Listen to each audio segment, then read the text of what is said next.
નર્મદા કોર્ટની સજા સામે સ્ટે લેવા માટે ચૈતર વસાવા હાઈકોર્ટના શરણે ચૈતર વસાવાની જામીન અરજી પર 5 ઓગસ્ટના સુનાવણી હાથ ધરવામાં આવશે। ફોરેસ્ટ ઓફિસરને માર મારવાનો અને હવામાં ફાયરિંગનો આ કેસ છે। નર્મદા કોર્ટે 9 આરોપીને 7 વર્ષની કેદની સજા ફટકારી હતી।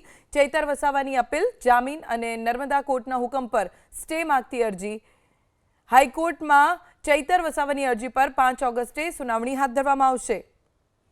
ચૈતર વસાવા આ કેસમાં દોષિત જાહેર થયા છે। તેમને 7 વર્ષ કેદની સજા ફટકારવામાં આવી છે અને હવે તેઓ હાઈકોર્ટના શરણે જઈ રહ્યા છે।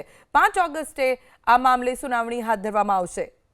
ફોરેસ્ટ ઓફિસરને માર મારવાનો અને હવામાં ફાયરિંગનો આ કેસ છે। નર્મદા કોર્ટે 9 આરોપીને 7 વર્ષની કેદની સજા ફટકારી હતી। ચૈતર વસાવાની અપીલ, જામીન અને નર્મદા કોર્ટના હુકમ પર સ્ટે માંગતી અરજી હાઈકોર્ટમાં ચૈતર વસાવાની અરજી પર 5 ઓગસ્ટે સુનાવણી હાથ ધરવામાં આવશે। ચૈતર વસાવા આ કેસમાં દોષિત જાહેર થયા છે। તેમને 7 વર્ષ કેદની સજા ફટકારવામાં આવી છે અને હવે તેઓ હાઈકોર્ટના શરણે જઈ રહ્યા છે। 5 ઓગસ્ટે આ મામલે સુનાવણી હાથ ધરવામાં આવશે।